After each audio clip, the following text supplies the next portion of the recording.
সাতক্ষীরার নলতা আহ্ছানিয়া মিশন এ প্রতিদিন ৬,০০০ মানুষের ইফতার। বিস্তারিত থাকছে আবু জাফরের প্রতিবেদনে। সাতক্ষীরার কালীগঞ্জে অবস্থিত আহ্ছানিয়া মিশন এ পবিত্র রমজান মাস জুড়ে প্রতিদিন একসঙ্গে ইফতার করেন প্রায় ৬,০০০ মুসল্লি। দিনভর বিশাল কর্মযজ্ঞের মধ্য দিয়ে প্রস্তুত করা হয় ইফতার সামগ্রী।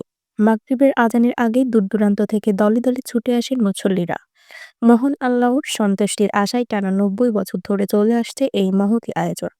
ইফতার প্রস্তুত শেষে স্বেচ্ছাসেবকরা সুশৃঙ্খলভাবে খাবার বিতরণ শুরু করে। বিশাল ময়দানে সারি সারি গ্লাস প্লেটে পরিবেশন করা হয় ৭ পদের ইফতার। সিঙ্গারা, সিদ্ধ ডিম, কলা, ছোলা, ফিরনি, খেজুর, চিড়াসহ নানা পুষ্টিকর খাবার। মাগরিবের আগেই হাজার হাজার মুসল্লিতে পরিপূর্ণ হয়ে ওঠে পুরো মাঠ। আয়োজক সূত্রে জানা গেছে, প্রতিদিনের এই ইফতার আয়োজনে সম্পূর্ণ ব্যয় বহন করা হয় দানের অর্থ দিয়ে।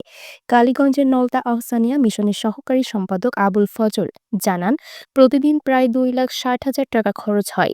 কোনোদিন একজন ব্যক্তি এককভাবে ব্যয় বহন করেন, আবার কোনোদিন একাধিক দাতা সম্মিলিতভাবে এই ব্যয় মেটান। বর্তমানে প্রায় ৩০০ স্বেচ্ছাসেবক এই মহতী কার্যক্রমে নিরলসভাবে কাজ করছেন। ইবাদত ও মানব সেবার মাধ্যমে মহান আল্লাহর সান্নিধ্য লাভের আশায় খান বাহাদুর আহসানুল্লাহ ১৯৩৫ সালে এ ইফতার মাহফিলের সূচনা করেন। ১৯৬৫ সালে তার ইন্তেকালের পরও ভক্ত ও অনুসারীরা নিষ্ঠার সঙ্গে এ ধারা অব্যাহত রেখেছেন। আরও বিস্তারিত জানতে চোখ রাখুন জাতীয় দৈনিক অভয়নগর পত্রিকায়। ইফতারির মজলিস প্রবর্তন করেন। পূর্ব পর্যায়ে ইফতারির প্রসারতা হয়েছে।